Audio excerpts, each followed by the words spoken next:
Was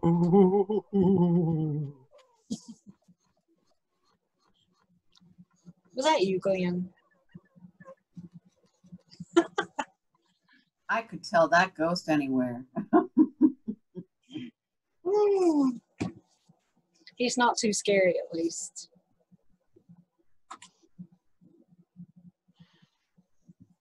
All right, friends, I have 6:30 on the nose. So we're going to go ahead and get started, but just a few housekeeping items.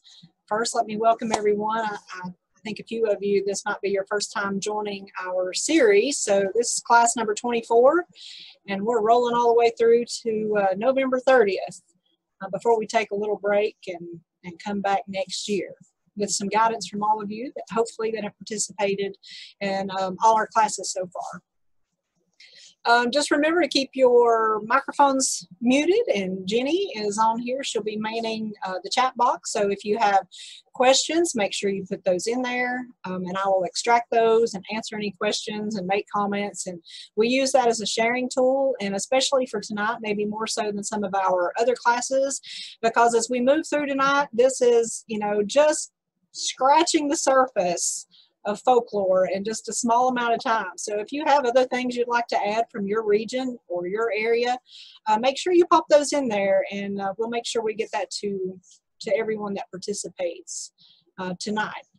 So let me think. I think that is, well, just to make you aware, we do have a Google Drive that goes along with all of our classes. So if you've missed any previously, you can make sure and capture those there. And you'll get an email in the morning with a link to join that website. And all of these are recorded, so you can go back and watch them again later. All right, so with that, I'm going to just jump right in here. So tonight we have dedicated this evening to folklore in Appalachia. And we've kind of been building up to this for pretty much, I guess, the whole month of October. We've spent a great deal of time on getting acquainted with the Appalachian mountain range. We've talked about how it extends over even into parts of Africa and Scotland. We've touched a little bit on some of those cultural type things. We've spent a great deal of time on plants. And so tonight, hopefully this is going to help tie a lot of that information together. And we're going to focus a little bit more maybe on the people and some of those cultures and customs that have shaped the area. So probably one of the best ways to do that is to talk about the weather. And it's a pretty good time to do that, because as we transition from fall into winter, we know that there's a lot of things that we utilize as predictors for the weather. One of those is the number of fogs in August, and probably several of you have heard of that. You know, what does this mean in, you know, for wintertime? Well, for every fog that we have in August, that's a snow that we have in the wintertime. And this is probably one of those legends that's pretty familiar with all of you. But just another one to make mention about August, that if we have a cold August followed by, or a cold August following a hot July, then that's going to tell us that we're going to have a hard and dry winter. I don't really recall us, you know, having a cool or mild July, so that might foretell that we are, in fact, going to have a dry winter. The woolly worms, or the woolly bears, as some people call these, they can also predict winter, maybe less effectively than some other methods. But just to give you an idea, these are the larva of the Isabella tiger moth, and you can see some variances there in each one of those woolly worms. But it's been said that if that band in the center is wide, then winter is going to be a mild and short one. And you can kind of see what some of those sayings under here. If you see a solid black one, then that means we're headed for an ice age this winter. I've seen several of these this year, but I've also seen several blonde ones. So I'm kind of leaning toward the blonde. I hope I have a snowless winter, but probably will be meeting a little bit in the middle. I put a link in the presentation for a fellow at New York City's Museum of Natural History that actually tried to document some of his work with scientific empirical evidence to show that the woolly bears can actually be about 80% accurate in predicting the weather. So make sure you read up on that. Of course, we all know probably about the persimmon seed. The key to the persimmon seed, though, whether you grow a persimmon or whether you buy a persimmon, it has to be grown or purchased in the region that you're wanting to predict the weather. So the legend is when you cut open one of the persimmon seeds, you're going to get a knife, a fork, or a spoon. We've seen a lot of spoons this year if you've been testing this theory, which means that you're going to be shoveling snow all winter. If you have a fork, you're going to have a pretty mild winter, but if it's a knife, that means it's going to be a really cold and cutting wind that we're going to be experiencing. This is probably one of my favorites. I had to put this in there for some of you that like these little silly cartoons. So I've actually got a few nuts that are on here with me tonight. So hello, friends. Hope y'all don't go missing. But anyway, if it's always been said, I can remember my papa saying this growing up, that if there was a bountiful supply of any of the nut fruits, be it chestnuts, walnuts, hickory nuts, whatever, and the squirrels were really, really active, then that meant that we were headed toward a really cold and snowy winter. And oftentimes that rang very true. There's an old saying that goes, squirrels gathering nuts in a flurry will cause snow to gather in a hurry. So keep an eye out for some active squirrels. Another that kind of predicts a hard winter is if the shucks on corn or the skins on onion are really, really tough. That's going to tell us that a thicker skin means that a heavier winter is on the way. And also right now we've got a lot of leaves that are clinging to the trees. If they cling to those trees later into the year, then that also is going to foretell of a pretty long cold winter. Here's one of my favorites. If we see ants marching in a single file, then that typically is going to indicate a pretty bad winter instead of them just meandering about. A cricket in your home, and I've suffered from this. I actually have been chasing one for the last couple of weeks in my house, and I know it's bad luck to kill a cricket in the house, but they're really annoying. He's very loud and it interferes with my sleeping. But anyway, a cricket coming in the house or any other creatures taking up residence means it's getting ready for a cold winter. Of course, bees building their nest higher in the trees, or if you see spider webs that are larger than usual, that's also a good indicator. So we get through all of these signs, and then winter does arrive. So how do we know, if it's gonna snow? So an old saying goes there: halo around the sun or moon, rain or snow soon. And there's actually some scientific evidence to this, because it's basically the moonlight or the sunlight that refracts ice crystals in cirrus clouds. And those cirrus clouds are the type that usually precede an approaching warm front. So when we see that high level of moisture, sometimes we'll see those halos around the orbs in the sky.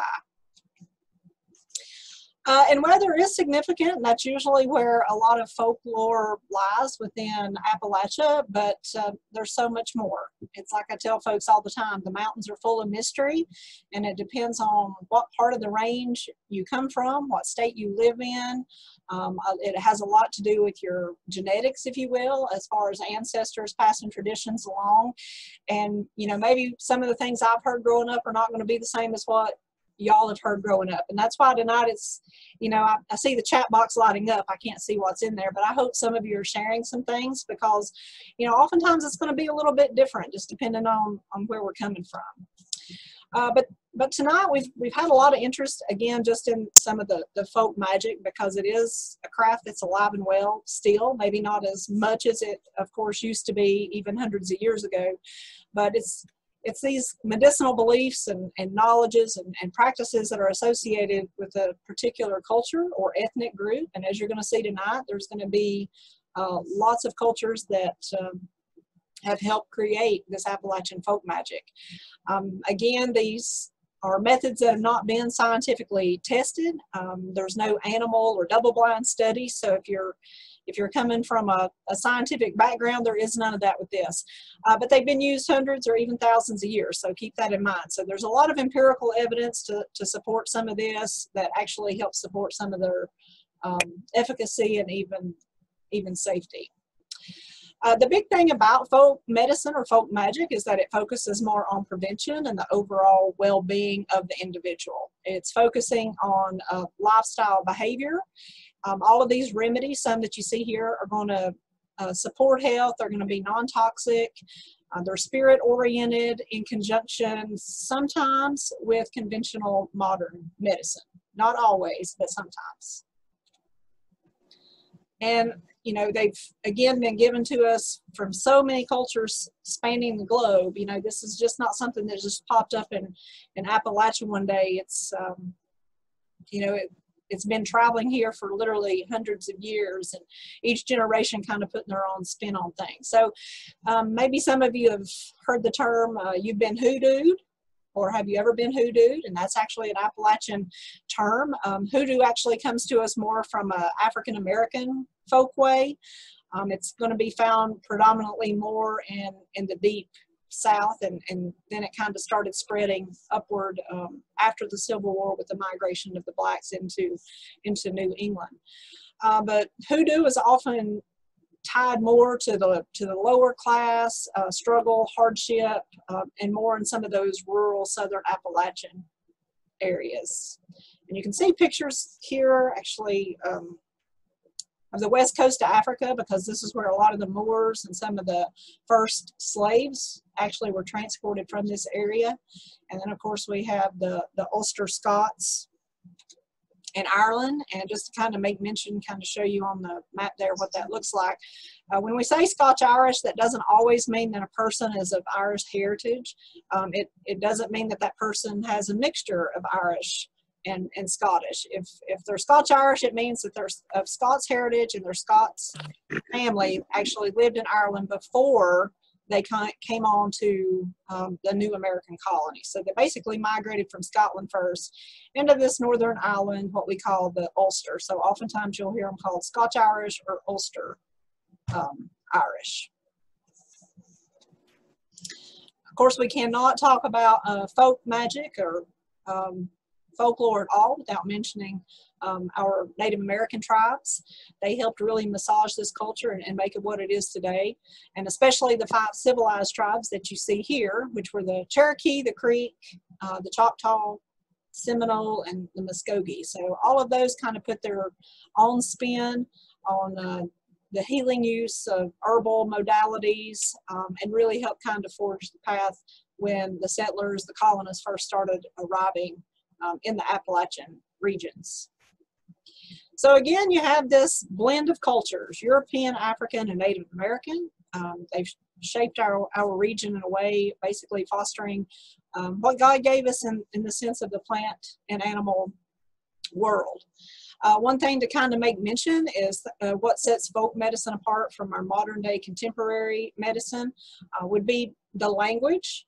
Think about when you go to the doctor, a lot of medical terminology that doctors, anybody in our professional medical field use to communicate with one another, but folklore basically uses just normal conversation like we're doing tonight as their communication channels to where all peoples can understand. Now, as we go through tonight, just keep one thing in the back of your mind. You probably all practiced in some form of folk medicine or folk magic, folklore at some time, maybe in your life. So just kind of keep that tucked in the back of your mind. And also remember that some of the old world modalities, if they didn't work when colonists arrived here, then they just kind of cast them aside. They only kept the practices that were going to help people heal, because as you see here, survival was way more important. So a lot of those ancient customs were let go, and some of those things we don't see today. So again, with most of my classes, I take you back to as far back to the beginning as I can go. And when we talk about Appalachian folklore, most often people tend to think about the Pilgrims coming over on the Mayflower and Plymouth Rock. And this is the Plymouth Rock, which when I first saw the Plymouth Rock, I was expecting this ginormous rock, and it was this little rock. But anyway, that's a whole other story. So, but the thing to remember here, 1620 was when the Pilgrims landed, but we had colonization occurring for about 100 years prior to that. Many folks don't really recognize that the Spanish really kind of put their touch on some of this folklore long before the migration from the old world started taking place. And actually, yeah, here we go. It was in this area somewhere around Charleston that Vasquez came over in 1526. He had about 600 colonists plus slaves from North Africa.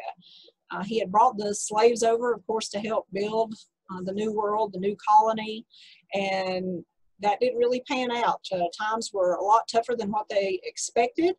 The slaves revolted and they moved off into the wilderness, and they joined up with some of the Native American tribes that were in existence. So the reason I say that is just to think about that pattern that kept occurring over about 100 years. And by this time, we've already got different cultures taking place. We've got this immersion of cultures that's already happening long before the Pilgrims landed in Massachusetts. Do remember St. Augustine was actually our first permanent colony, and of course that was a heavy Spanish influence.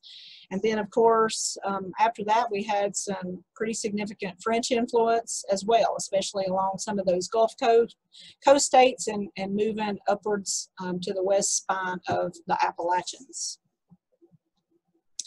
One of the things I really like to think about is what we brought from the old world. As the colonists started coming over, they brought many plants, they brought many seeds. And remember when we talked about natives last week, go back and study that, because we talked about natives becoming something, you know, they had to be naturalized in an area for a prolonged period of time, and they basically have to adapt. Well, these are some plants that actually came from the old world that they brought with them, and you see those listed there: dandelion, cleavers, chickweed, calendula, elecampane, red clover, alfalfa, and mullein.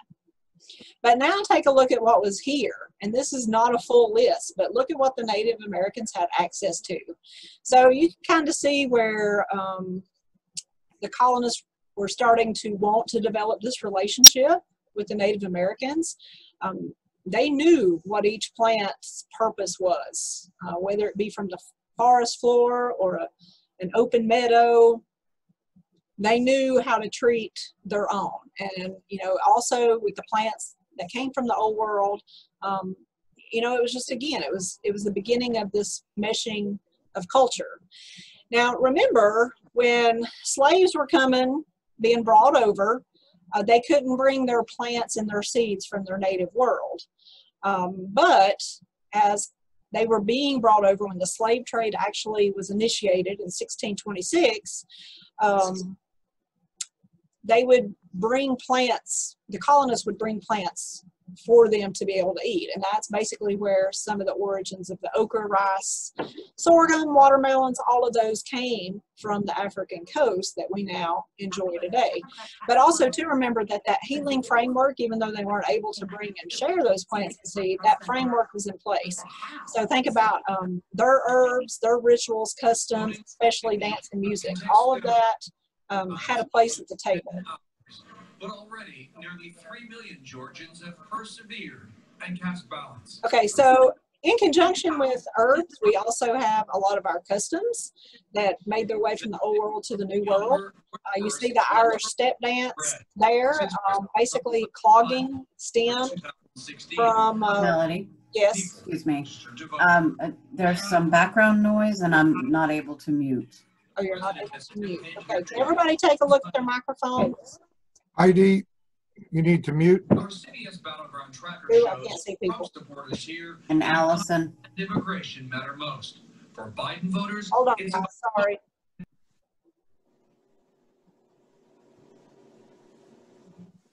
Okay, are we good? We're good. All right. So anyway, when we came from the old world to the new world, a lot of those customs came with us.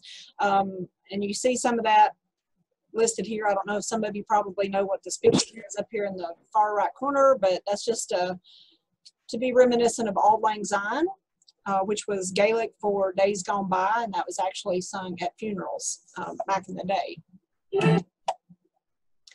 Also, a lot of our musical origins are rooted in Africa and in Europe. So the swing dance, the banjo, bluegrass, jazz, all of that has its roots right there, along with some of the plants and seeds that made its way to the New World. A lot of people don't realize that the banjo was in fact given to us by Africa. Also, just some other traditions. This is actually what they call mush in Northern Ireland, which is just oats and milk.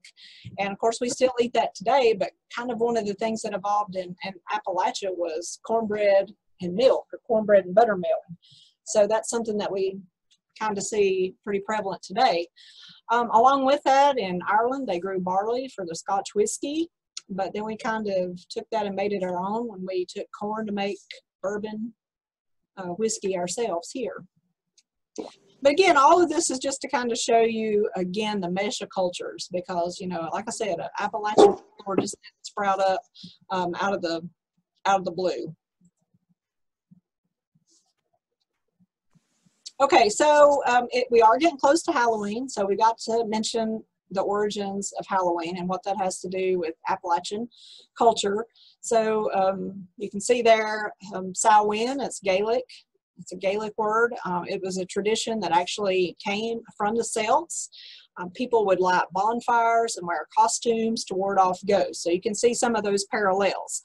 And then November 1st, it was one of the popes that designated this day to be for All Saints Day. So then, of course, Halloween became All Hallows Eve, and then later evolved into Halloween that we know today. But Samhain is a pagan religious festival. It originated from their spiritual traditions. It was basically an opportunity to usher in the dark part of the year, and they did this after harvest each year. As far as trick-or-treating, that was derived from the Scotch and Irish practices, which led up to Samhain. And they called this practice mumming because they would put on costumes, they would go door to door, and they would sing songs to the dead. And as a treat, they were given cakes as payment for that. Bobbin for apples, this is something that also came to us from the Romans when they defeated the Celts. They started their own traditions, if you will, at Halloween. So they have the symbol of Pomona, which is the apple. So they incorporated that into the celebration of Samhain, and that explains the whole Bobbin for apples. So if you're interested in that history, there's a link in there that'll give you a little bit more information on Samhain in general. Whoops. So folk magic, there's lots of different areas all up the spine of the Appalachians and even into the Ozarks. You can see some of those differences there. We're not going to spend a lot of time on the Ozarks or the powwow. We're going to focus a little bit more on Appalachian and hoodoo. The Ozarks and the Appalachian are very similar, but if you're practicing in folklore, you want to make sure that you know what you're doing for either one of those. I do want to make mention of the powwows, if you've ever heard of that. The powwow terminology, have you been to a powwow? That actually originates from the Pennsylvania Dutch with some of that German lineage. It actually originated in the 19th century, and of course what sets this apart is that they use their Bible for guidance. So powwows, that was just a collection of spells and charms, and it was used to heal and cast out magic. And these are actually hex signs that you see on the barn door. And if you travel to that area, it's something that you're very liable to see. So even though it's called hex signs, they were actually used for protection. And again, they were based on passages from the Bible. Of course, again, bringing it back to the Appalachian folklore, most of the region that we talk about would be in this area shaded in red. And one of the things that really ties all of those cultures and customs together that I was talking about was the tree of life. And usually it was the oak tree that depicted this tree of life in whatever culture, whatever custom that we were talking about. So in Ireland, every clan had a mother tree. Often it was an oak. The Celts believed that the soul of every person was tied to the soul of a tree. Africans thought that the first people in the world were actually carved from an oak tree. The Cherokee built sacred fires. We'll talk more about that a little bit later, but they built these sacred fires from oaks when they did some of their rituals and their praying. And then to the Druids, the oak was very sacred. So that was one reason when the Roman Catholics took over the British Isles, they burned a lot of those oak trees because Druids were more pagan in their beliefs. But of course in Appalachia, and some of you probably still practice this, with the birth of a baby, a tree is planted. And it's been said in Appalachian folklore that, the planting of that tree would link that tree and that child all the way through adulthood. So if that tree ever had a sickness or you could see decline in that tree, then that would also be linked to that child. So it was something you always wanted to keep that tree healthy, because then in turn it kept the child healthy as well. So when it comes to Appalachia, who facilitated these pathways? And these are what we call granny women. And I put a couple of links in on these slides. You probably recognize Grandma Gatewood there underneath the Appalachian Trail sign. She's actually hiked the trail, I think, 3 times in total, and accomplished that by the time she was 63. But she's what many would consider a granny woman, you know, living off the land, knowing again that every plant had a purpose, what to use it for. And you can see how she, her backpack there, she'd slung a poke over her shoulder and took off. There, pictured on the left, is Nance Dude. Now, old Nance Dude, she knew how to live off the land, and she done some things that maybe weren't appropriate as far as with her family. And I don't want to ruin the story if nobody knows the story of Nance Dude, because I've put a link in the PowerPoint so you can look that up. But this actually took place in Western North Carolina, but it kind of showcases true mountain life and what people had to do given hard circumstance. Here's a granny most everybody can relate to. This was Grandma Moses, Granny Moses, on the Beverly Hillbillies. And of course, we know that several shows back in that era actually kind of, I guess in a way, made fun of the mountain folk. You know, hillbillies, a lot of that terminology come around about that time. But all that aside, think about Granny Moses.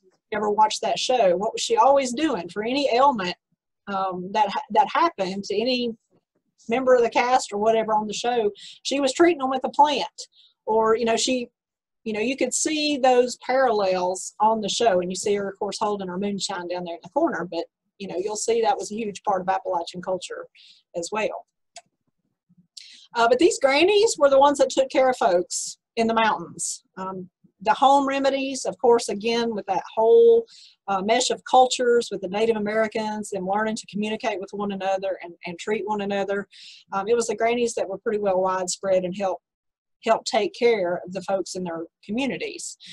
Think about how far out a lot of these people were in the hills and the hollers, very remote areas.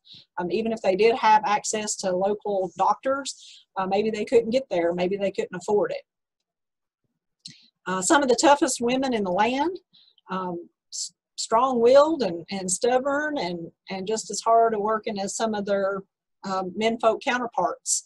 The men would tend to the fields, but grannies were the ones that took care of the home. And you see here with the chickens, did the gardening and the cooking, the laundering, all that good stuff, plus taking care of everybody else in the community as well. So the next few slides is just a little excerpt from a song. I hope my bandwidth will hold out. It's just really short, and it's going to take you through some black and white pictures. But I'm going to let that play just for 20 or 30 seconds, and then I'll come right back. Good old Hicks lived out in the sticks where she picks moonshine like they're inclined to do. Up in the hill in secret still, and then did the trick like the mountain dew. Good old Hicks. Okay, I don't know if y'all heard that or not. Maybe. I can't tell from faces. But basically, that just shows you a little excerpt of Appalachian life. And that was actually a song written by 3 local Haywood Countyans about Lethe Hicks, who was a granny woman in Haywood County. I don't know if many of you are familiar, but she lived along the 12 Mile, and she was truthfully a lady that did it all. She made her own moonshine. She lived by herself, of course, tended her own garden, grew tobacco, made her own quilts, preserved all of her own food, hunted her own food. I mean, she could skin a deer with the best of them. So just a little song there about a true granny woman and just the appreciation for the mesh, again, of that culture. So granny women, they knew about herbs, they knew about home remedies, and they used witchcraft methods. But now, not the modern Wiccan type magic, but it was the old world witchcraft that they had brought with them from the old world, that had been passed down from generations by the elders. And they basically passed it on to daughters and granddaughters. And there was also a belief that people were marked. So if you were the firstborn daughter of a firstborn daughter, then, you know, it was said often that you had the gift of sight, or all of those blessings were given to you, bestowed upon you, that you could carry forth that tradition. It was also said if you were the seventh born of family, that you too were marked, or if you were born with a blotch over your face, which was part of that amniotic fluid. So way back in the day, there was ways that they said actually help determine who would get these specific gifts. But anyway, the key to tonight is just recognizing that these grannies knew exactly which plant, herb, root, or bark would heal each injury or ailment that came up. This is where it was also very similar again to the Ozark Mountains too, and they would come up to, or they would have their own concoctions depending again on what region of the area they were in. I threw this on here just to kind of make y'all think, what does an axe have to do with Appalachian folklore? But this is, again, where granny women kind of came into play.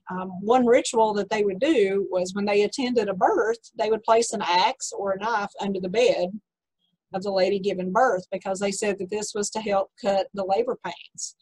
Also, the first thing that they would do when they would walk in to a house with the lady giving birth was open all the windows, because they said that that would in turn open the birth canal for easier delivery. The big thing was just the amount of trust that was really built in the communities with the grannies. So another thing that you're going to hear, depending on what region that you're coming to us from, you might hear Appalachian folk magic referred to as root work, folk medicine, folk magic, kitchen witchery, hill folk hoodoo, the work of the Lord, yarb doctors, or conjuring. So it's going to take on many different names, and there's going to be different modalities, different pathways that are going to be utilized for each one of these. We're not going to get into the specifics of that, but there's a few links that will help guide you through that if you so choose. One thing to remember too is that in folk healing, there was a lot of, again, different plants used, but also dirt. Prayers, chants, charms were used. Sometimes dancing was included. And dirt or water, sometimes water was used. I don't have that one listed here, but it couldn't just be water out of a spigot, or it couldn't just be dirt from outside in the garden. It had to be specific to whatever person you were working on. Whatever that person's constitution was, helped kind of define how you were going to treat them with which dirt. Did you need graveyard dirt? Did you need church dirt?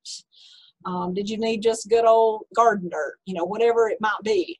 Same thing with water. It had to be a specific type of water. Holy water on holidays, for instance, catching water, or water from a well, or water from a stump. So very specific to how they utilize these and charms. And you'll notice there that with that prayer and ritual, the first people to really do that were the Cherokee and the Choctaw. Another thing just to make mention of is that a granny woman was probably always a midwife, but a midwife was not always a granny woman. There was a pretty key distinction there. A granny woman could employ plants and herbs to help a woman through labor and delivery, but unlike the old midwife, this is where the chants and the charms and prayers would also come in to play for the baby. They didn't call it a spell, though. But the cool thing again about the granny women, they were pretty much the go-to person for any any type of medical issue in those communities. Okay, y'all, I'm getting a little bit of noise, so everybody check your Tara, mic. Tara Schaffner, mute your mic, please. Okay, thank you. Another thing just to remember, I guess when you use adjectives to describe granny women, is they were very pragmatic, they were very resilient, very stubborn, had an enormous amount of fortitude, and it's really what helped carry the tradition of folk medicine forward. They knew that they had to do this in order for their communities and their families to survive. So even with granny women and doing this kind of healing work, they didn't necessarily call it witchcraft. It was just what they did.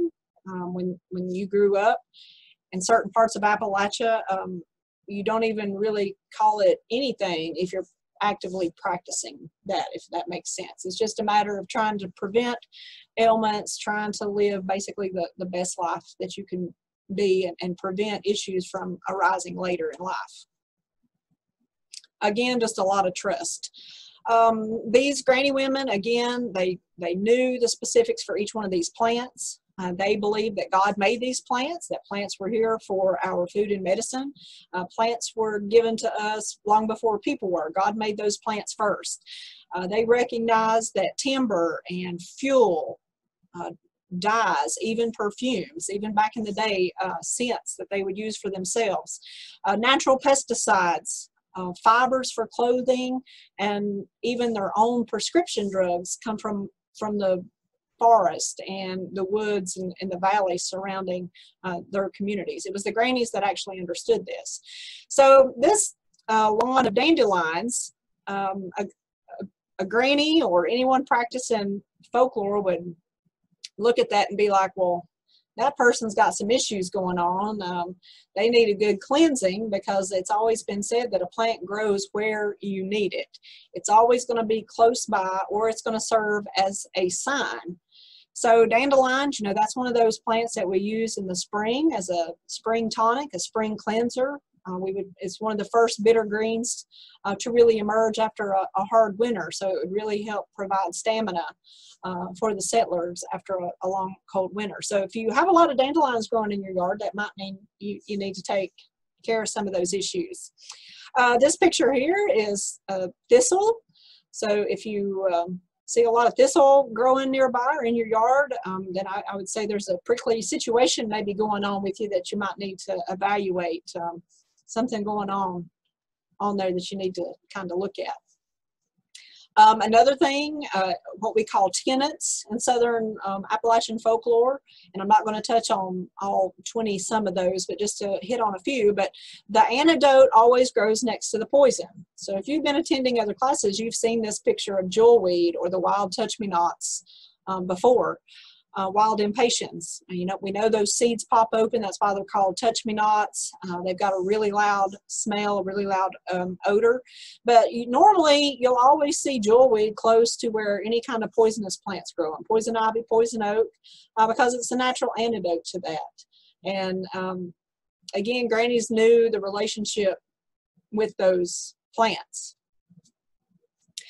This is a good time to mention Nicholas Monardus. You might notice that name looks very familiar to a genus that we probably all know and love, which is Monarda. That genus was in fact named after him.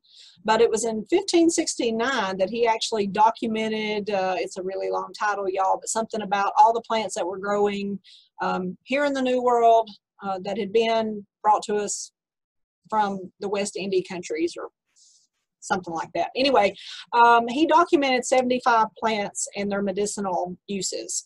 He really paid close attention to tobacco and sassafras. And tobacco had many therapeutic benefits. And again, we're going way back to the 15 and 1600s, but lots of benefits for that. He believed it to be an antidote to poison. And I know that a lot of people would consider this a poison today, but it was considered a spiritual plant. The Native Americans really appreciated and revered this plant. They used it in in their peace pipes. They used it for tea and powdered snuff, and of course in cigars. It was said to improve energy, created relaxation, and calmed weariness. So it would be something very similar to what in South America the native tribes there would chew on coca leaves or the cocaine leaves. So very, very similar and providing that stamina. Just as an FYI, this is the cultivated Tobacco nicotiana, but the wild species actually has a higher concentration of nicotine. Okay, and I'm kind of skipping around here, but again, to kind of just to draw your mind back to the point that even long before, again, those colonists started migrating into the mountains, we had a lot of this being written down and passed along, even, you know, again, before the settlers got here. But another cool thing, when the settlers started communicating more with the Native Americans, they discovered that they had a lot more in common than just the healing use of plants. So think about where the Scotch Irish were coming over, and we always think about leprechauns at St. Patrick's Day. That's not a really good analogy probably, but it's the little people, you know, fairy folk. And then of course Native American tribes, and I'm probably going to just butcher this saying, but the Yunwi Tsundi, which meant little people. And you didn't mess with these little people at all. They could be really good to you, or they could be really bad to you. So even today, you know, it's always about grounding yourself in the land and remembering who came before you and taking care of the little people. So, you know, back then they would make sure that they put out berries or small pieces of cake or cornbread, and that was said to help appease and delight the fairies and the little people. And that still goes on today.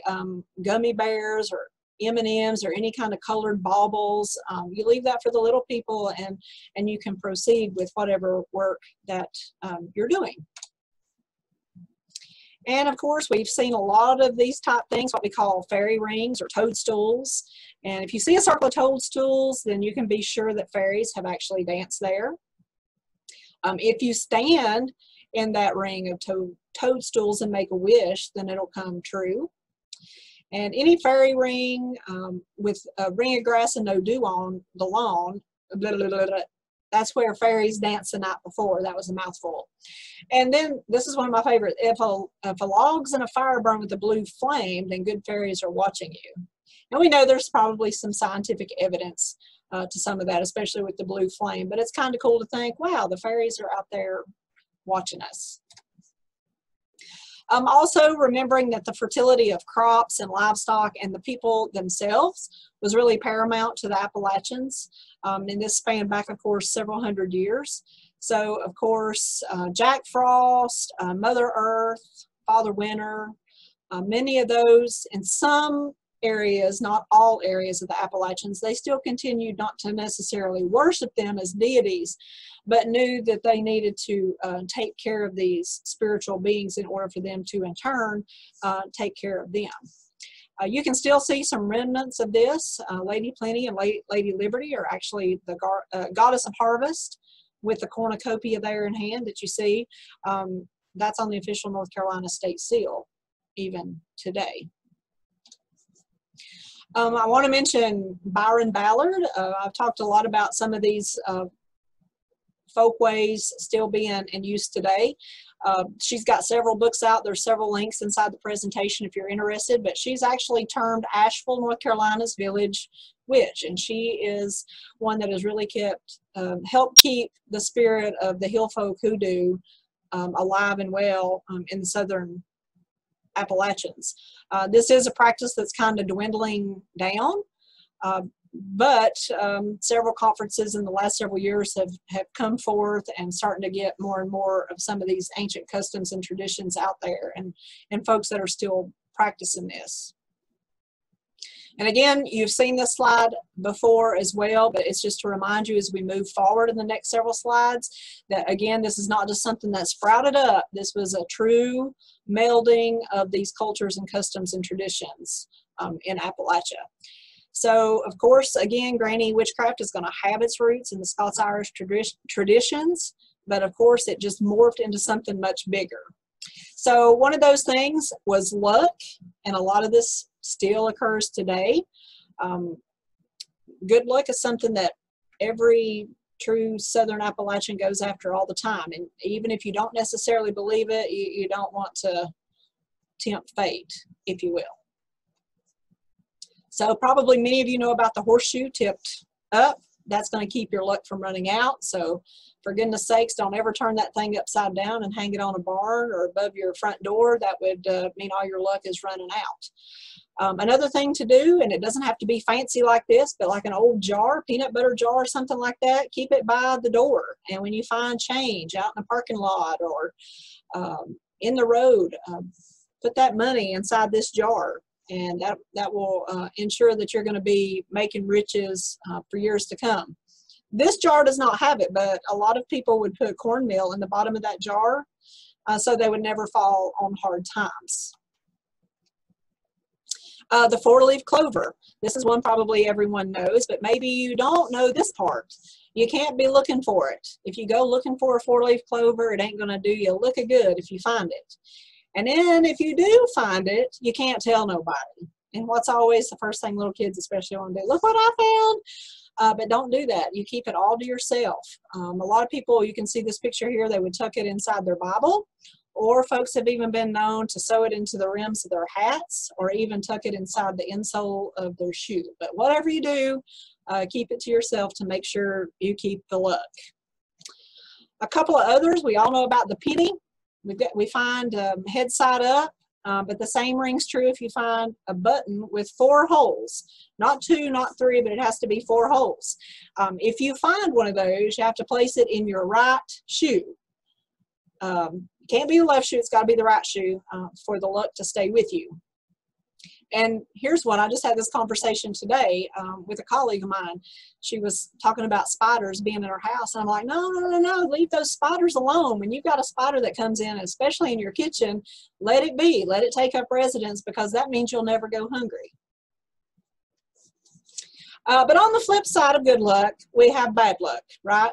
So of course this one up here is representing don't open that umbrella inside the house. That one's pretty self-explanatory. I'm not sure where the origins of that comes from, but it kind of sets you in line for what else we're going to talk about. This is Dogwood Blooms, beautiful spring blossoms, but you'll notice they're in a vase.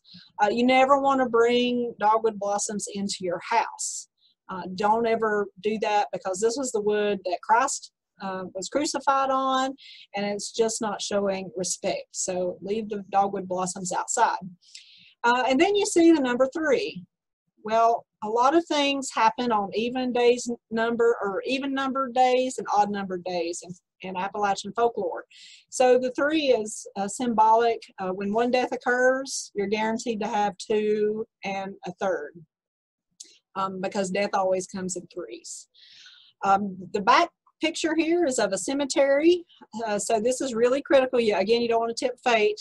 Don't point to a new grave, or don't point to the cemetery or graveyard at all, because that will bring you misfortune, sometimes even death, depending on the situation and how old that cemetery is.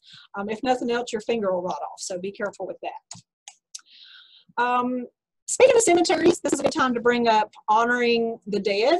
That's a pretty big custom in Appalachian folklore. Many of you have probably heard of Decoration Day, and that's going to be different again from place to place. But Decoration Day was used as an opportunity to dress and clean and decorate the graves of the familiar dead.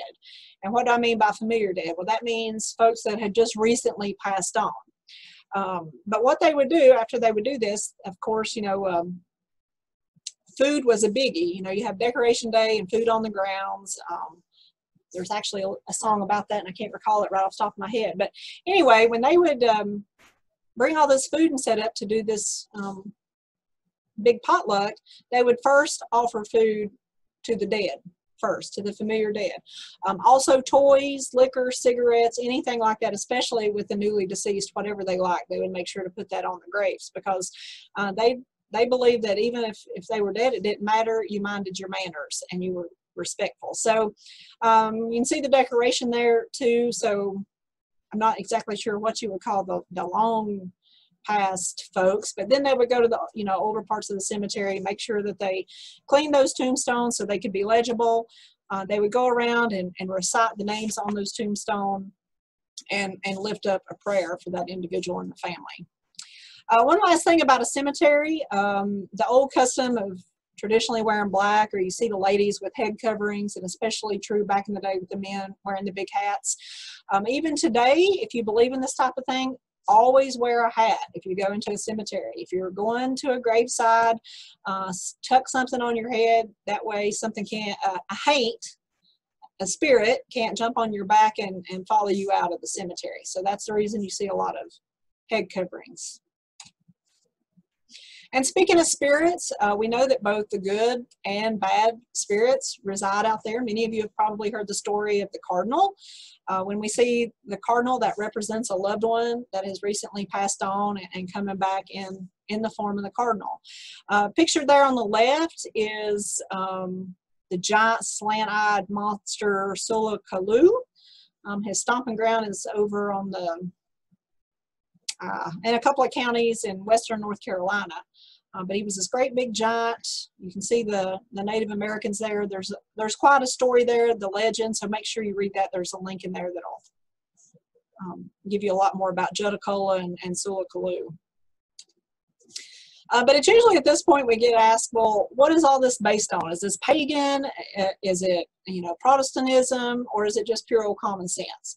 And most people in Appalachian folklore or growing up with that, being involved with it in some manner, will say oftentimes that it was in fact common sense.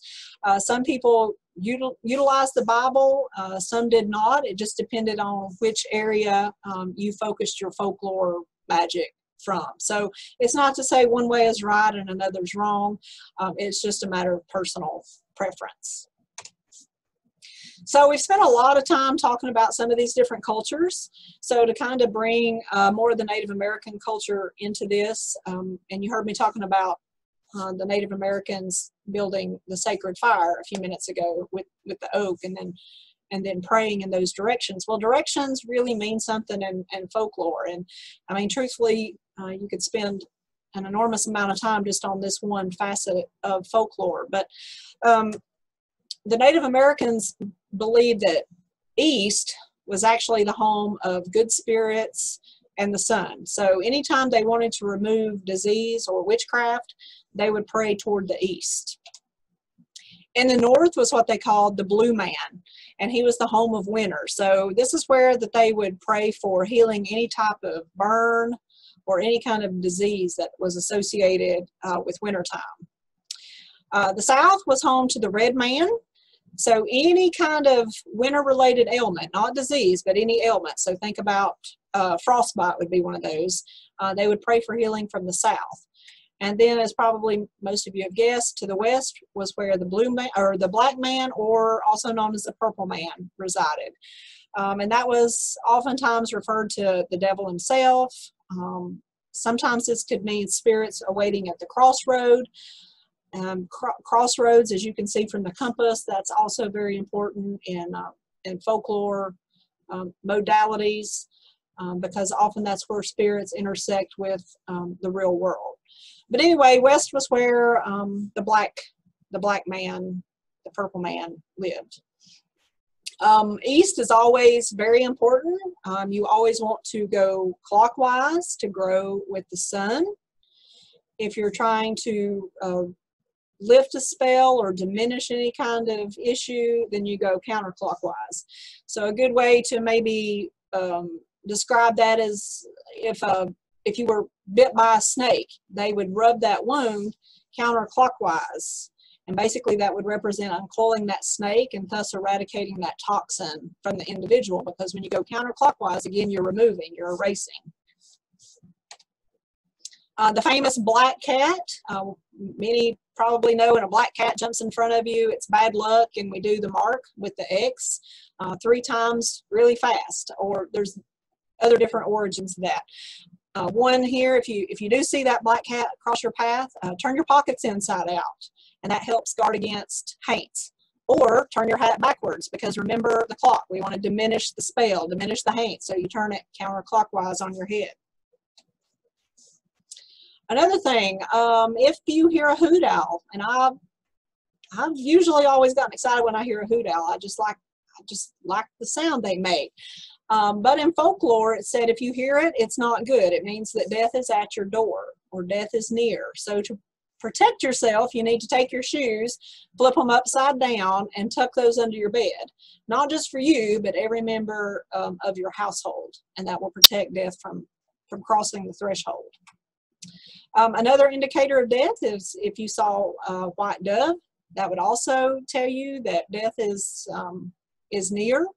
Or the witching deer, which was a white deer. If you ever saw an albino animal in the wild, then that too would signify death. The Cherokee believed that both white and black animals were creatures from another world. And then anytime you hear bells ringing, then that means that the angels are close. I think there was a Christmas movie, It's a Wonderful Life, maybe. Every time a bell rings, an angel gets its wings. So similar folklore there. One group of people I want to make mention of too, because they really kind of help for a little while shape some of the pathway for our Appalachian folklore. And these were the Shakers up around Harrodsburg, Kentucky. But they were a sect of Christianity. They practiced celibacy, which is why they are no longer here and didn't really provide a lot of information for too long of a time just for that. But they practiced celibacy, communal living, confession of sin, egalitarianism, and pacifism. So they basically started in England.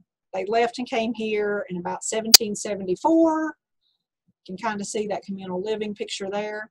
But the cool thing about them was that they were the first people to really provide herbs large scale to communities throughout Appalachia. They published this mail order catalog in 1837, and they actually gathered close by in their local woods, their herb farms, and they were able to fill orders. And you can see there that they've become world-renowned suppliers of medicinal herbs and had about 350 species in their catalog. They did kind of remain shut off from the outside world, but it's one of those things you've got to acknowledge that they did take an active part in helping spread Appalachian folklore throughout the mountains. Which kind of leads into some of our healing traditions or folk remedies. You got to remember that, again, they're going to be mingled in with the knowledge of our Native American tribes, the Iroquois, the Cherokee, and any of those other woodland Indians. And there's so many, it's impossible to name all of them. But when the colonists first came here, again, remember they brought all those familiar plants and seeds. So they already had a basic understanding and a basic working knowledge for a lot of these plants for food and medicines. They knew what herbs were available and what would grow and what stage to harvest for specific ailments throughout the year. This was also the time that Gerard's Herbal and Culpeper, the Pharmacopoeia book, was in print. There's a link in the presentation, so make sure you check that out. It's still in print today. But that was where there was a working knowledge of about 300 formulas. And then you can see there the Cherokee had about 600 formulas. So there was a lot of information that they were utilizing. And of course, we don't have time to go through a lot of those, but to share some of those with you, some of the things growing, catnip and red alder, our granny women, they knew that that would help treat hives. I started to say wives, oops. Another cool plant is, well, this one actually has several names. It's Calamus or sweet flag, bitterroot. I've heard it called sweet sedge or sweet rush. I've heard it called myrtle flag. It's just going to depend on where you're coming from. But this is a plant that, it's actually the only plant that will truly flower that grows in water.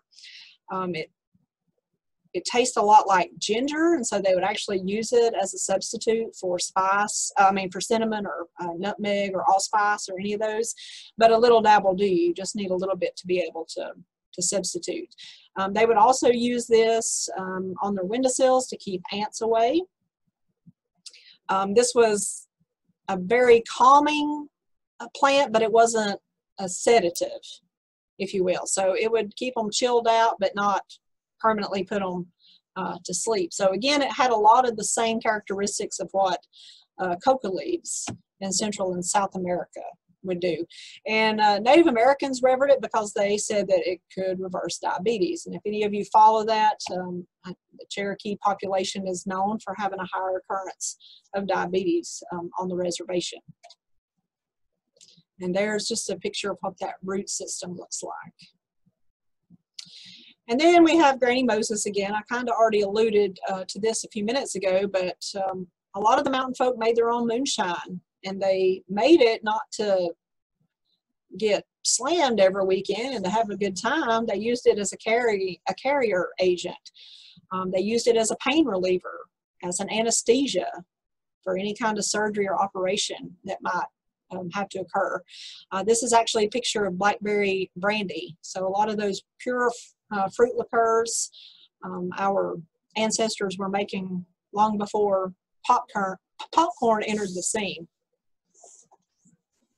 Probably not a good picture in the midst of COVID, but it would help often with coughing or upper respiratory ailments, especially when you mixed a little moonshine or brandy with honey and lemon. Of course, you wanted to make sure the honey was your own or close by for it to be effective, and that, of course, still rings true today. Making lye, creation of lye soap, that was really big in the mountains. They would take the ashes from the wood often, boil that down, and render that with lard. They could make different astringencies of that, if you will, but it was great for any kind of skin lesion, probably because it was so stout. It'd take the epidermis layer off. Some of that lye soap could be pretty tough stuff. But it's been used in Appalachian households for years, and there's actually still some of these demonstrations that occur today. If anybody's ever been to Monticello for Heritage Harvest Fest, they do some of that. But this also used as a bug repellent. So again, it was just taking the practical use, ingenuity combined with self-reliance, and that's kind of where a lot of our modern day herbalism, midwifery, we're seeing a huge trend going back to that, and foraging and homesteading evolved from a lot of that. Of course, dowsers, again, this is one of those practices. You see a granny down here doing that. They were the ones that were often called upon to do that. Of course, like most other things in the cemetery, I forgot to mention that in the cemetery, you're always buried with your head to the west, so you're facing the east, so when Jesus comes back for Judgment Day, you can see him. So a lot of directional significance with east. Same thing with dowsing. You always start in the east and you work your way clockwise to find water. But there's still a few dowsers today. Raleigh, North Carolina has several active dowsers or water witches, whatever you want to call those, still active today. But like I say, a lot of these older practices lended the way for our modern day homesteading. So it was granny women, not really the men folk, that studied the patterns in the land and the properties of the plant, because they knew where one plant grew, the antidote for that plant grew close, or whatever ailment you had, those plants were nearby because God would put those there to help heal the ailment. They would use natural and supernatural resources to guide and aid them in their communities.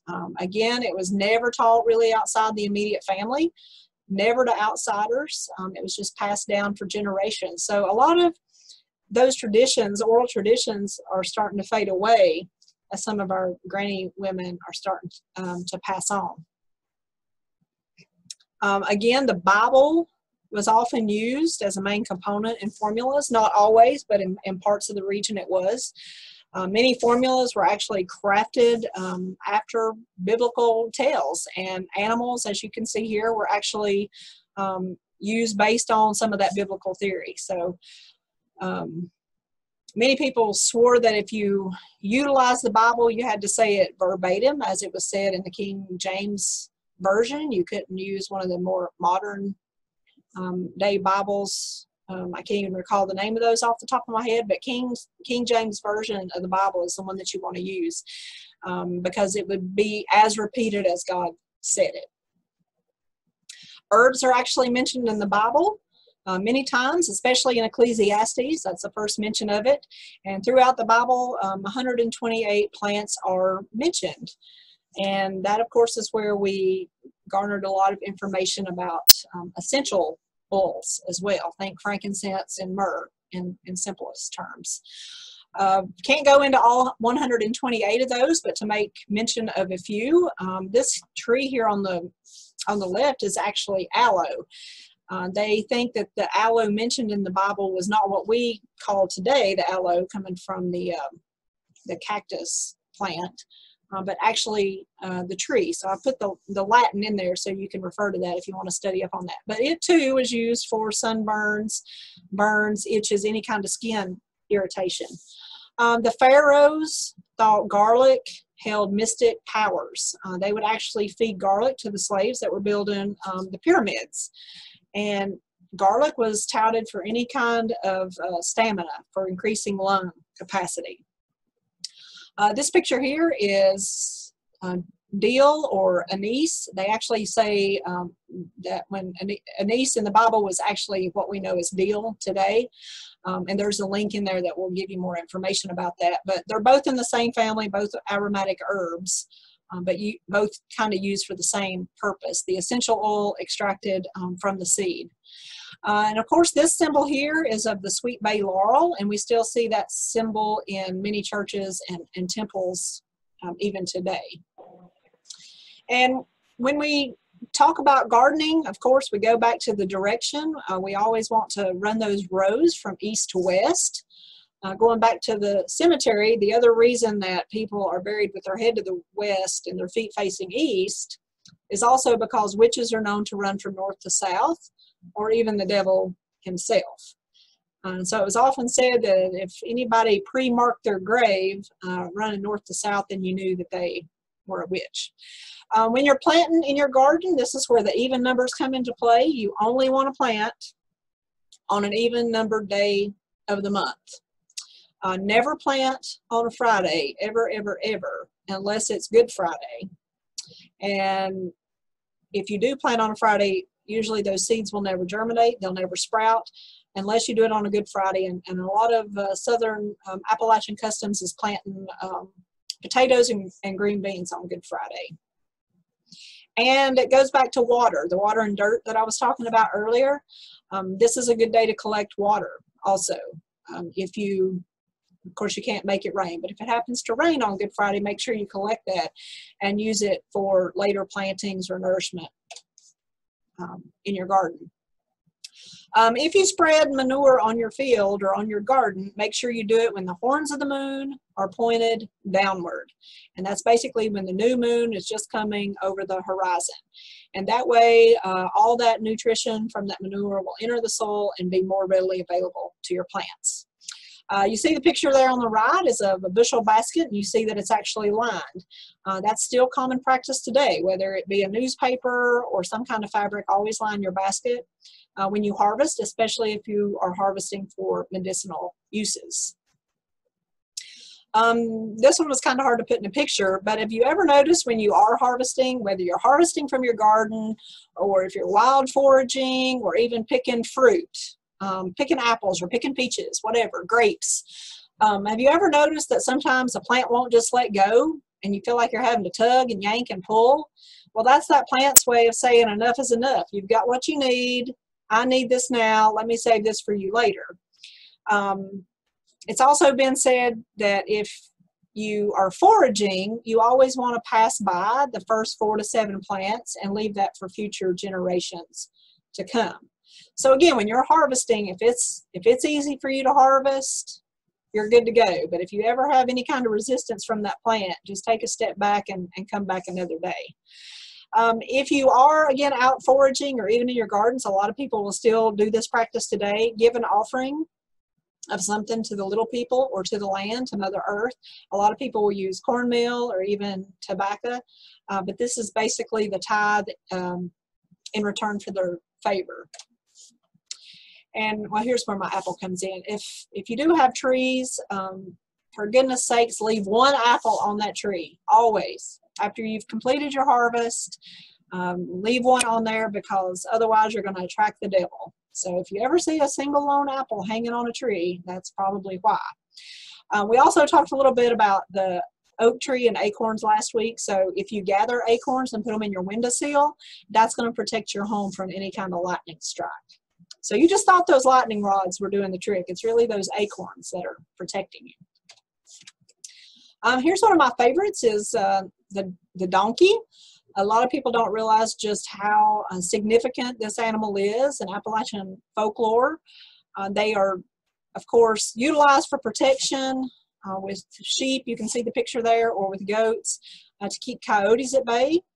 But they also keep the devil away in true Appalachian folklore. The donkey represented the vehicle of Christ in the book of Mark, because he called for a donkey colt that had never been ridden to take him in to Jerusalem. So then after that, that was when Jesus marked him with the cross on his back. There's a lot of significance, again, to numbers and direction with folklore modalities. So one of those is the number 9. Certain ailments, you want to pass a child, an infant, under the donkey 9 times, because it does have such miraculous superpowers. Now, if it's an adult, like one of us, then we would just do that ourselves, basically crawl under the animal and go across it 9 times. And 9 is significant here because Christ died in the 9th hour on the cross. And then also in the book of Genesis, the first battle made mention of 9 kings. And then in the book of Acts, 9 is associated with prayer. So that's why the donkey and number 9 are so important in many Southern Appalachian traditions. And then you saw this picture a little bit earlier too. You're probably wondering, what in the world is she sweeping outside on the yard for? But that's still a pretty common practice today. You sweep out the negativity, or sweep out the haints. You basically start from the inside corner of your house and work your way out the back door, and you sweep all of that bad stuff out. And then you'll continue sweeping out and away from your house. Or a lot of folks would just do this at night before bedtime. They would sweep the yard to make sure they dispelled all of the spirits. I like this quote here. This is not my quote. I took this off the internet, so it's in there where this came from. But I think it kind of sums up a lot about the Granny Witches. We are the last of the Granny Witches. The old ones, the original Appalachian queens, were daughters of the Celts and the offspring of Druids and medieval mavens. And the natives, the old world craft. And we are their children. And although we are indeed as mysterious as these old hills, we still have that Celt and Cherokee elder magic in our bones. I just think that's a good quote, because it kind of showcases, again, all of those cultures, customs, and traditions that came together to continue this tradition that we still know today as Appalachian folklore.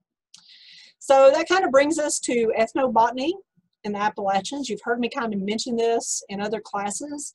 But ethnobotany, when we look it up in Merriam-Webster, is actually interactions and relationships of people and plants over time and space.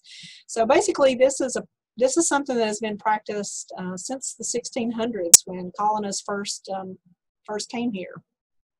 Ethnobotany is actually an avenue of preservation. It's basically recognizing all the wonderful things that plants have and can do for us as far as medicine, food, and materials for everyday life. And it's about how we can continue paving that pathway for the next generations to come, to kind of give them the spirit to protect the plants and Mother Earth, if you will. Basically, if we don't care about it, then how do we expect generations to come to care about it? So just to kind of go in real simplistic terms to some of this and their specific uses, maybe some of you recognize these as henbit and dead nettle. This is chickweed. All of these are going to be what some consider weeds, and are actually going to be starting to put pre-emergent herbicide on here in another month. But for folks that really truly live off the land, this again is going to be one of those first greens to emerge in the springtime, and often serves again as that spring tonic, kind of a cleansing of the body from the long cold winter. So if you see these plants in abundance, many folks in Appalachia would say that that's a sign you need a good cleansing of some sort.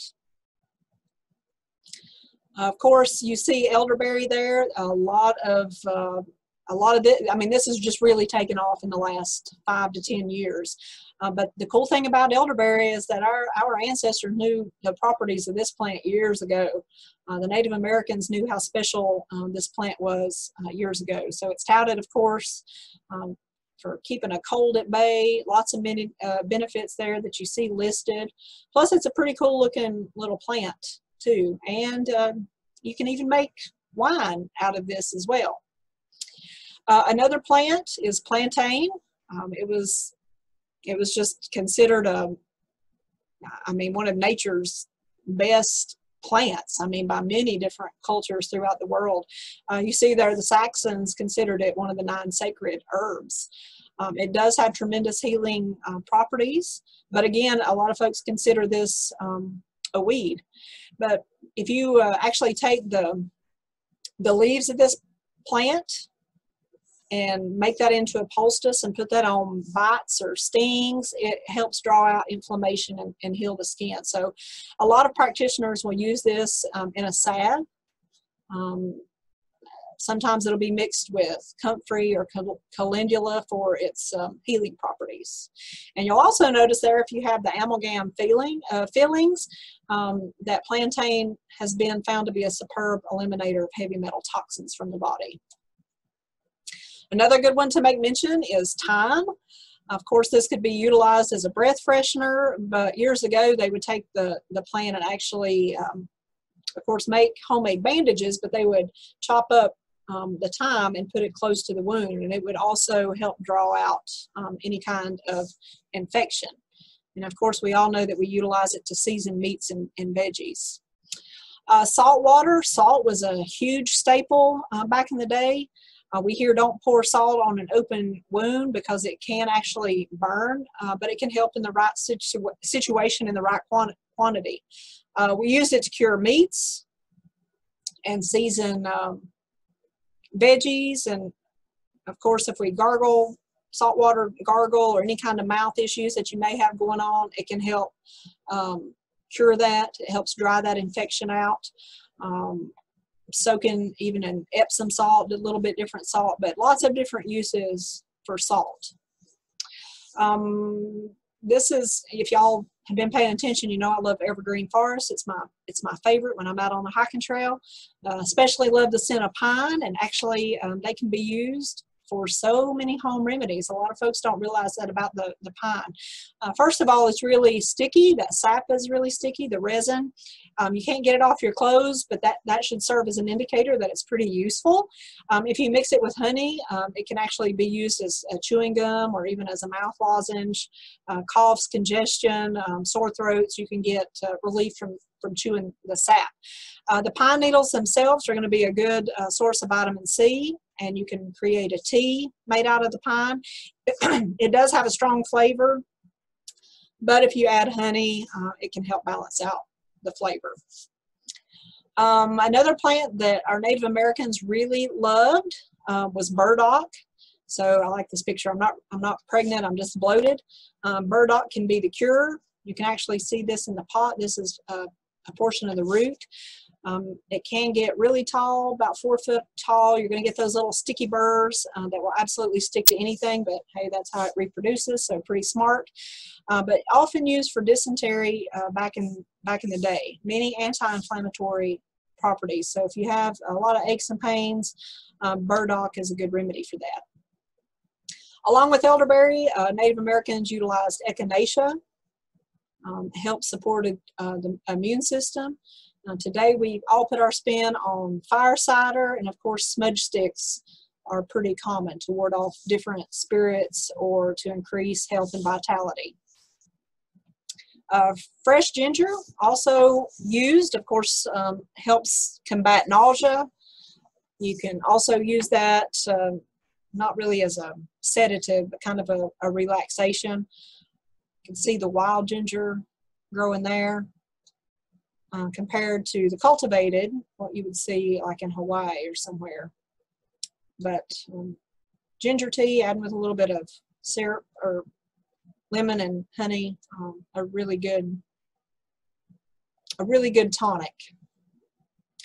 Kind of stepping away from the plants just a few minutes. When we do talk about plants, and many of us are involved with plant swaps or seed swaps, one thing you want to remember, this goes back to bad luck. If anybody ever gives you plantings or seeds, cuttings, anything like that, never say thank you. If you do, they won't thrive. Oftentimes they won't even survive.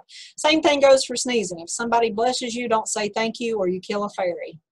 So again, these are just some of those folklore tales that have been passed on for years, but they really do seem to work. So if you ever dream of thorns, that's considered bad luck. Never or always plant tomatoes on Memorial Day, kind of like green beans and potatoes on Good Friday. If we do have a snowy winter, then that's going to tell us we're going to have a good year for harvest.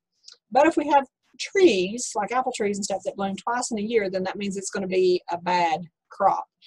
And then anything that you plant on that first day of spring has often been said to live. Planting by the signs, this is going to be a class devoted entirely to itself because it's so big. But just to kind of break it down in simplistic terms, when basically there's two moon phases, anything above ground or below ground. If you just keep it simple like that, anything below ground, you're in the waning moon.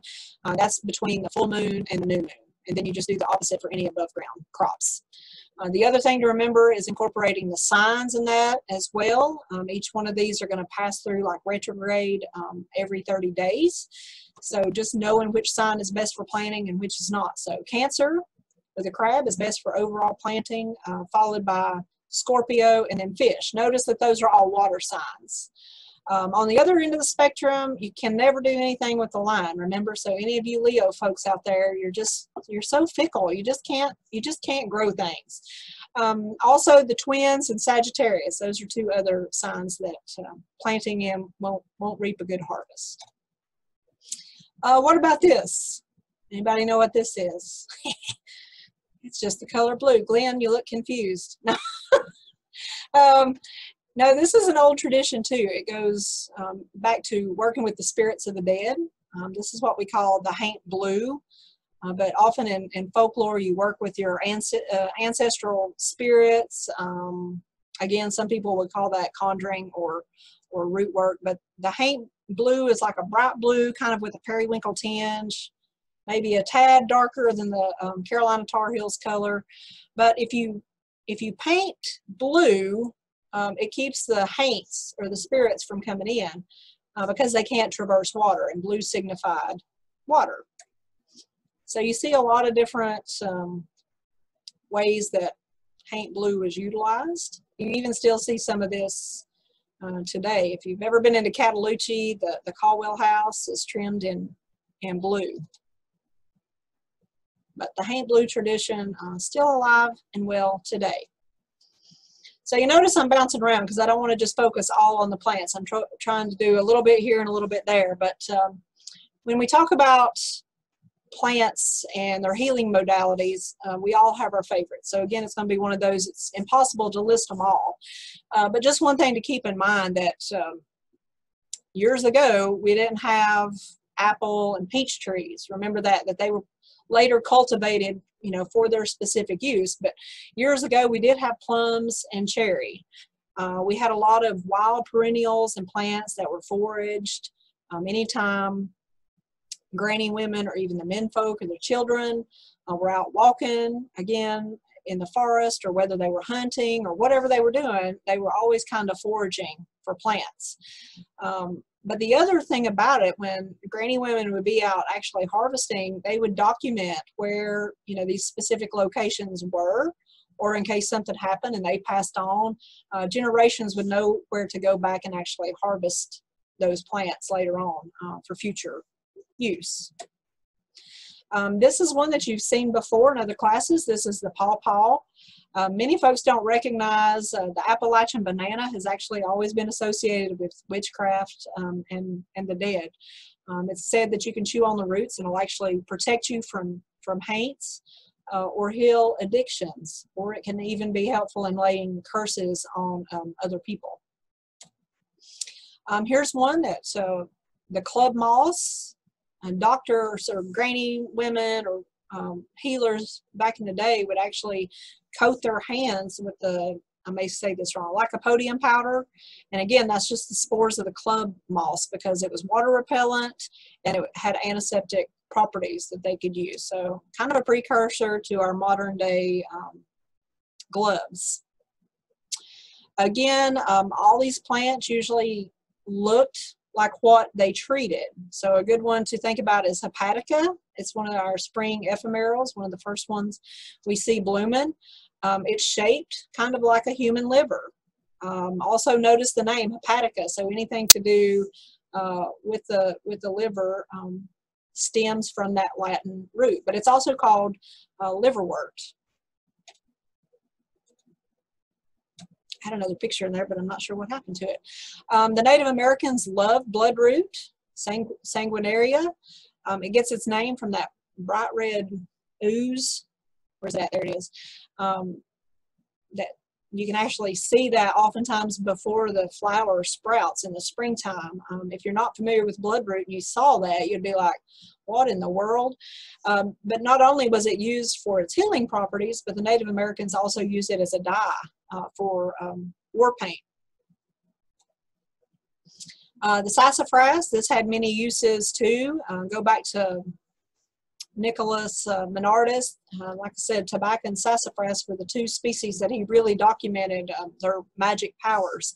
So the cool thing about sassafras was that all parts of the plant could be utilized. The twig, like you see pictured here, was actually our first toothbrush, if you will. It was used for chewing gum. It was used to make root beer. The wood was utilized in making furniture, even timber houses. So it's been used for many years. The butterfly weed is also known as pleurisy weed. Again, we're going back to what it treats. So ironically, and you're going to learn more about this next week when we talk about some of the phytochemistry elements, but the butterfly plant is great for attracting the monarchs and the swallowtails and everything, but it's actually pretty toxic to humans. But Native Americans would powder the roots up and mix them into a paste to spread on sores, and then they would use it to increase sweat, perspiration, and any kind of respiratory ailment, because they said that would get rid of the fever, and that's one reason we hear it called pleurisy root even still today. Another one you've heard me mention before is cohosh. This is the blue cohosh.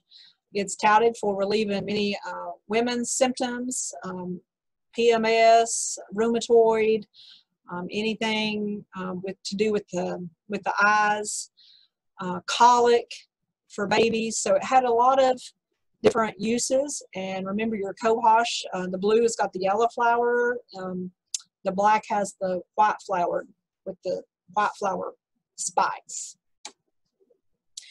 This one you've seen before too. This is ginseng. Again, long before the Chinese figured out the special use for ginseng, our Native Americans and our early colonists knew just how powerful an herb this was. Again, the key there is when you are harvesting for medicinal uses to make sure you harvest the right one. But this goes back to the ethnobotany. You know, we want to make sure we're not poaching from our native or national forests and our native woodlands. We want to, again, kind of remember that folklore, passing by the first 4 or 7 to leave for future generations, because this and golden seal and ramps are all starting to be over harvested in most of our Appalachian regions. Queen Anne's lace, or one that we often call chiggerweed. It is a member of the wild carrot family. It is a biennial. We had a pretty prolific year for Queen Anne's lace here in East Tennessee, but one medicinal use that was discovered years ago was treating kidney stones and quelling gas. Also used as a diuretic. But you got to be careful with this one. They discovered that it could actually deplete you too quickly, and also large amounts of vitamin A could be detrimental to your health too. So the Native Americans kind of knew where that balance, along with the granny women, on how to use some of these wild herbs. Chamomile was often used as a salt substitute, had antiseptic properties. This one is one of the Monarda species. I called this horse mint growing up. Also here at called Oswego tea. It was used in abundance for treating sinus infections. And this is one of the plants that early colonists utilized for perfumes, making them smell better. You know, they didn't bathe as often back in the day, so this would be used to kind of hide some of those working out in the herb garden all day sweats. I made mention of dandelions several times. If you do utilize dandelion, that it's a highly concentrated tea, but you have to dig the root before the plant goes to seed.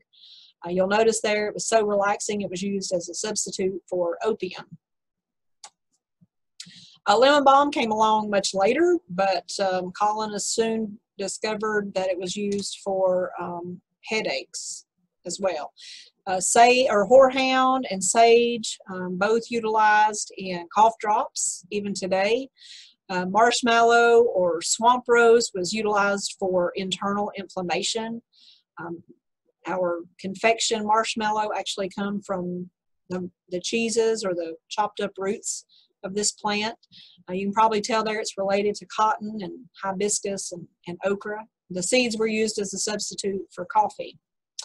Oxalis, you'll see there written beside it, is cooling, and so in the folklore we didn't go into the hot, cold, wet, dry capacities, but that's a huge tenet to some of the southern Appalachian folklore. Again, that takes too much time to try to throw all that discussion in here tonight, but Oxalis was known for its cooling properties. It was just made into a cooling paste for any kind of skin ailment. Calendula, I've made mention of that one, antiviral, antibacterial properties. It was also used as an eye wash. Of course, echinacea was used to boost the immune system. Any of the alliums were great for opening up the sinuses. Larkspur, which is also, what is the, delphinium is the Latin for larkspur. This was utilized as a wound astringent. Think hydrogen peroxide. Yarrow was always chopped up and used as a paste for stopping blood, clotting blood. The one thing to make sure, any kind of open wound, you wanted to make sure it was clean and free, because otherwise you would seal the wound or seal the bacteria in, because it is so superior at clotting blood.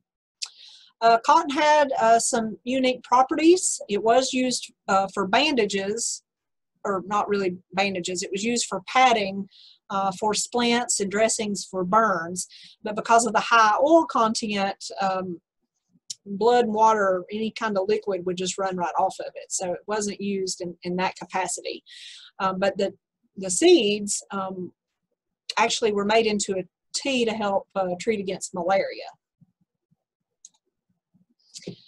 Some of the substitutes that they discovered for soda, starch, and sugar, red corn cobs, and you got to make sure they're red, but that served as a great substitute for baking soda because they had a higher alkaline content and would help raise dough. If you took cornmeal and you washed it repeatedly and kept pouring off the water and then dry that sediment, that was actually going to be used as a starch or a paste. Really cool way to recycle salt, if you will. The dirt floor of smokehouses, they would take that dirt and boil the salt out that had been dripping into the soil for years. And excuse me. The taste for sweet tea come years ago. They actually called it Confederate Raisins. It was just dried up peaches. So when peaches did come into cultivation, they would dry those, cut them up, and that's what they would make sweet tea out of. And then, of course, any kind of sugar substitute included sorghum, honey, and then cooked down watermelon juice was also used. Many plants they utilize for dye. Myrtle would yield a really cool gray color. Pokeberries, we know how bright those are. The birds just love those, but they were used to yield a reddish or purple dye. Hats would be made from palmetto leaves. You could make plaited braids out of rye straw. And then they would actually use shoe polish out of various oils from plants. And then one of my favorites too is a substitute for cement or putty. They would just take sweet potatoes, cook them in the ashes, peel them while they were hot, mash them up really fine and mix with flour. And then they would apply that putty or that cement to anything that was chipped, like any kind of pitchers or houseware, anything like that, old pottery. When it was dry, it would be as durable as putty that we know today.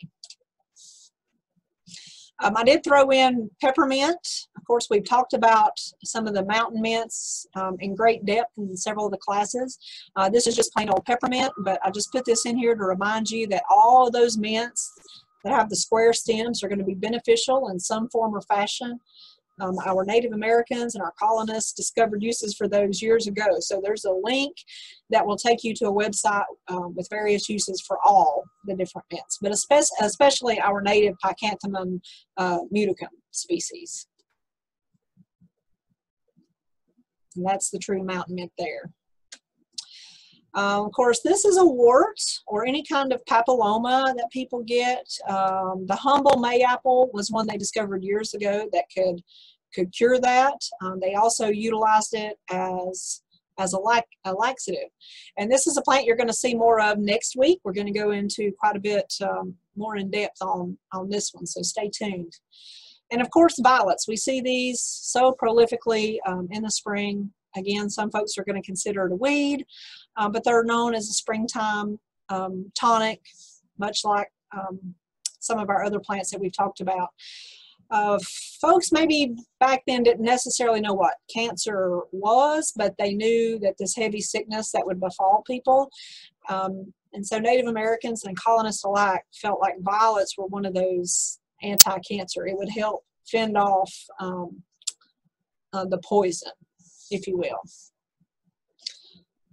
Oh, and this one is also good for lowering cholesterol. So if you chew the leaves, it's just as effective as oatmeal.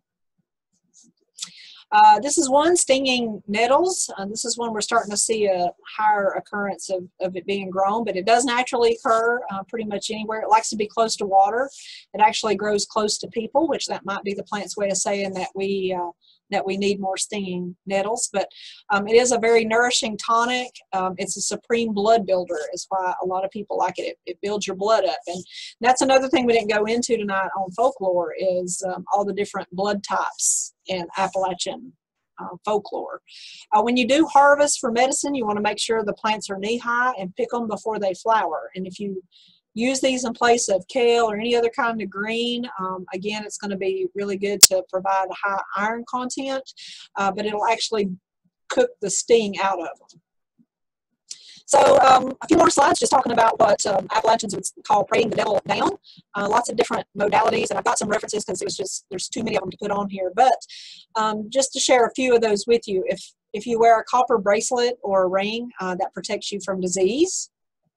If you carry a walnut with you, it will help with your arthritis. But now there's a key here. You have to collect the walnut when it looks like this in the green form. But then when it completely dries out to this stage, then we want to discard it and start all over. So make sure when it gets to this point to keep your arthritis from coming back that you start all over. Here's one you probably have seen on many occasions. This is just tomato, or this one looks like tomato sticks shaped into a 5-pointed star. This is called the witch's mark, and it was always said to help protect against haints or roaming ghosts.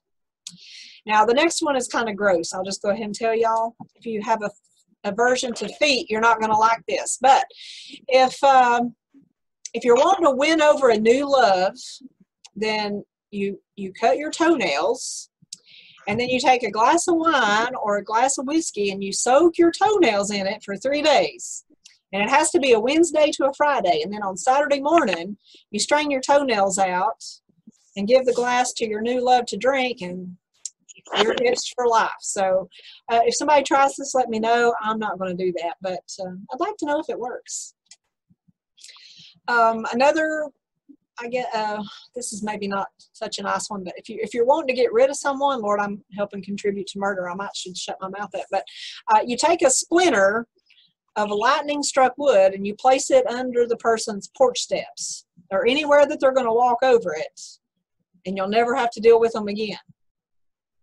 So again, make sure you know, if you're going to practice some of these, that you know what you're doing.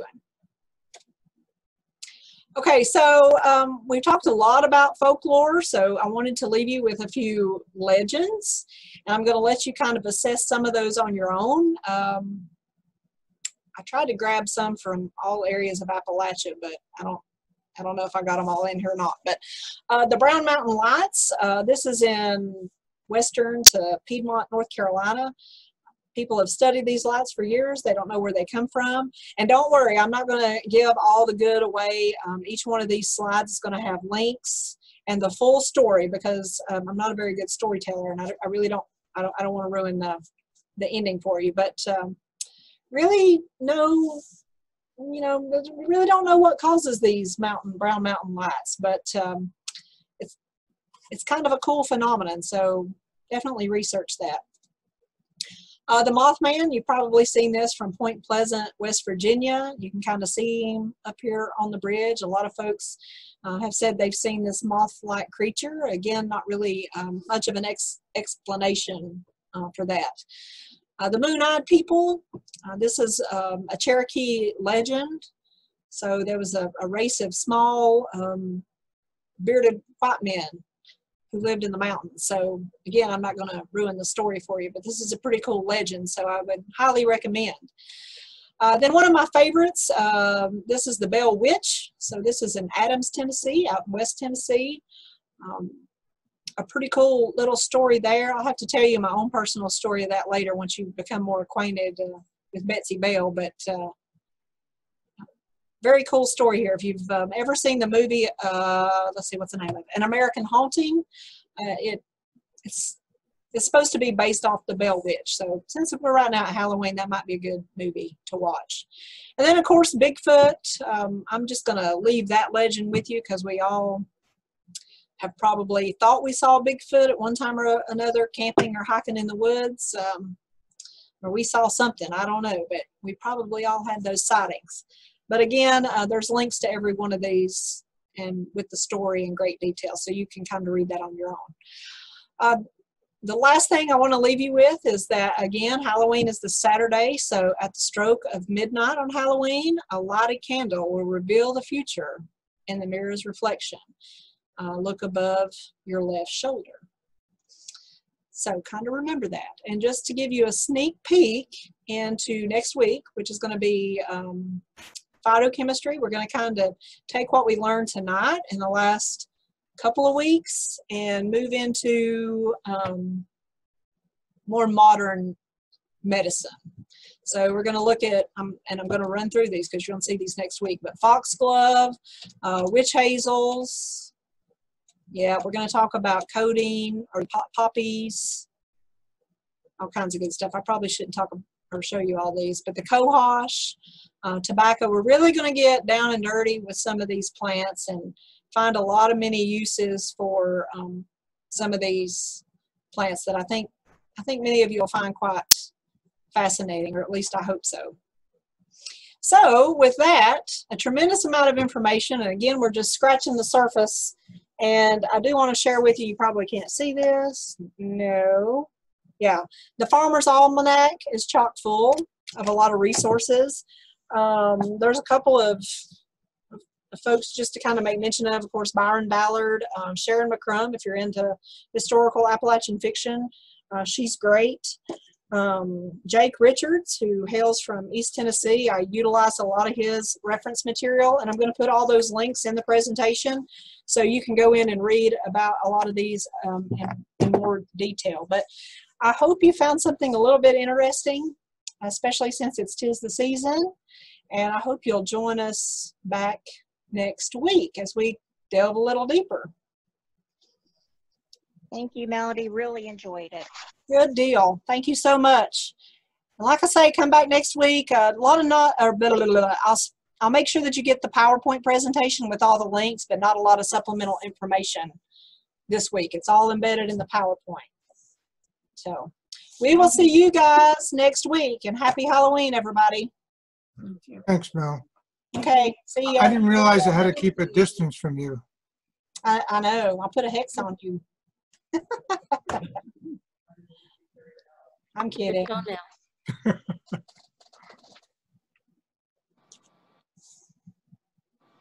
Thanks, y'all.